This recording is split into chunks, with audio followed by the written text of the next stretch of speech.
Yo les gars, ici Monkey D. Luff et on se retrouve aujourd'hui pour le gameplay du Marco V2, le Marco de Wano Kuni.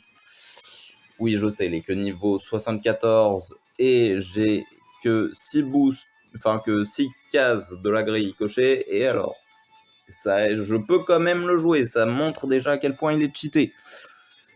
Donc, petit point sur les compétences, évidemment. Donc, qui vont être très utiles. Alors la compétence 1, saut du phénix, qui va être très utile car elle va permettre d'éjecter l'adversaire d'une petite zone, hein. Ça va permettre de l'éjecter du tas de trésors tout simplement pour pouvoir commencer ou finir la capture de celui-ci. La compétence de phénix qui est surcheatée. Déjà, faut rester appuyé pour qu'elle continue. Tout simplement, vous allez devenir un TGV et si on n'utilise pas une compétence, vous allez rester sous cette forme tant que vous maintenez le bouton appuyé et que la compétence peut encore être utilisée. C'est tout simplement totalement abusé. Voilà, c'est-à-dire que vous allez vraiment devenir un TGV, vous allez pouvoir traverser la map en quelques secondes, vous subirez les dégâts, mais vous ne serez pas déséquilibré et tout, à moins de vous manger une compétence. Ce qui est assez fort, surtout en fin de game, quand vous avez 2 tas de trésors, l'adversaire 3, et qu'il n'y a personne à sa base, paf, vous jouez le Marco, sur les 20-25 dernières secondes, vous foncez, vous capturez le tas de trésors, c'est nickel. On va aussi voir ces traits, ce qu'on n'avait pas fait sur la dernière vidéo gameplay, parce que c'est très intéressant. Si vous subissez des dégâts fatals, c'est-à-dire que c'est censé vous tuer, vous récupérez jusqu'à 30% des PV. Bon, c'est utilisable qu'une fois par vie, entre guillemets. C'est extrêmement cheaté, hein. L'ennemi, oui, l'ennemi, hein, on est en guerre, les gars. Non, plus sérieusement, l'adversaire va tout simplement gaspiller une compétence. Ensuite, pendant un certain temps après activation de la compétence 2, ne peut plus être déséquilibré ni mis à terre et ça supprime tous les malus infligés par l'ennemi ou en cours. C'est très très fort aussi, hein, j'ai pas besoin de vous expliquer pourquoi. Lorsque vous attaquez un ennemi avec la compétence 1, il gagne 20% d'esquive. Bon bah, ça c'est un léger défaut, mais bon, vu l'abus du perso, faut bien le nerfer un peu. Lorsque vous êtes dans la zone de tas de trésors ennemis et qu'elle est à plus de 50%, tout simplement, vous doublez votre vitesse de capture, ce qui peut être très très fort, comme je vous l'ai dit, sur une fin game, et n'importe quand dans la game d'ailleurs. Et lorsque vous subissez l'attaque d'un ennemi qui a boosté ses stats, réduction de 30% des dégâts et réduction de 5% du temps de recharge de la compétence 2. Donc déjà, votre compétence 2, qui est totalement abusée, va se recharger encore un peu plus vite. Et surtout, si l'ennemi vous faisait par exemple 20% de dégâts avec les dégâts boostés, si votre Marco est level 100, boost 2, en fait, vous allez juste régène. C'est totalement abusé. Bon, je vous laisse avec une petite session gameplay pour pas que la vidéo dure trop longtemps. Je la lance maintenant. J'espère que ça vous plaira. Ok les gars, on se retrouve pour une nouvelle... Enfin, pourquoi je dis pour une nouvelle? On se retrouve pour une game avec le farm, le fameux Marco V2. Il n'y a personne qui vient sur moi, donc on va en profiter pour full capturer les gars. Par contre, vraiment les gars, wesh, mais ils sont débiles. C'est une mauvaise idée de laisser un Marco V2 en liberté. Alors, toi, tu as utilisé ton attaque pas de la meilleure façon.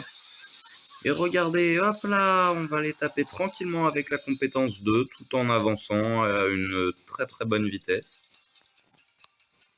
Et hop, je peux commencer à capturer un autre tas de trésors à l'autre bout de la map. Personne m'a tapé, c'est nickel.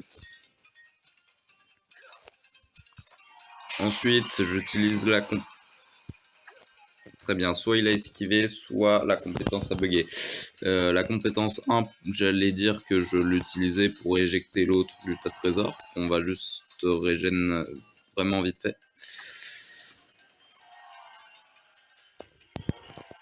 Par contre, on est en train de leur rouler dessus.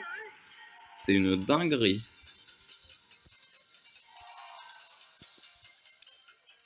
Bon bah écoutez, moi je passe. Hein. Regardez, ils ont récupéré l'état de trésor, mais à une zone lointaine de la map. Bah on utilise la compétence 2 et c'est réglé. Hein. Le TGV est là. On peut commencer à capturer. Compétence 1 qui va me permettre de l'éjecter du tas de trésors et donc de le capturer tranquillement avec le petit Marco. Voilà, juste pour que vous fassiez une idée d'à quel point Marco est cheaté, sachez qu'il n'est que level 74 là. Et il se régène, alors qu'il a pris un coup. J'ai sûrement expliqué comment ça se faisait dans la première partie de vidéo que je vais tourner juste après les gars, hein, vraiment. Je fais le gameplay avant les explications, sachez-le. Bon bah on va finir la game avec le petit Ace que vous connaissez si vous avez vu l'avant-dernière vidéo. Si ce n'est pas le cas, bah allez là, qu'est-ce que vous attendez pour la regarder, franchement. Bon là par contre, j'avoue la fin de game est un peu tendue. Non. Ils ne prendront pas le mid. Dis-moi qu'on gagne même s'ils prennent le mid. C'est bon. Voilà la victoire. Bon bah c'était une petite session gameplay du Marco V2. Donc comme vous pouvez le voir, il est très fort. J'ai aussi fait des games avec lui et que j'avais pas rec et j'ai la flemme d'en refaire une comme ça parce que c'est vraiment situationnel. Mais si vous utilisez sa compétence 2 en tournant dans votre tas de trésors, bah vous tapez l'adversaire tout le temps. À moins d'utiliser une compétence, il ne peut pas vous éjecter du tas de trésors. Donc pour la défense, c'est très très fort. Donc je vais vous dire de liker cette vidéo si elle vous a plu, de vous abonner. Demain, je vous réserve un petit tuto fragment parce que ça peut être utile. Oui, toujours un nombre de points abusé. Attention, est-ce que je suis toujours dans le top 5000 à l'heure actuelle? Oui, totalement. Ouais, bah on est bien. Hein. On va continuer de farm encore un peu. Sur ce, je vous dis fin de vidéo. À la prochaine. C'était Monkey D. Love.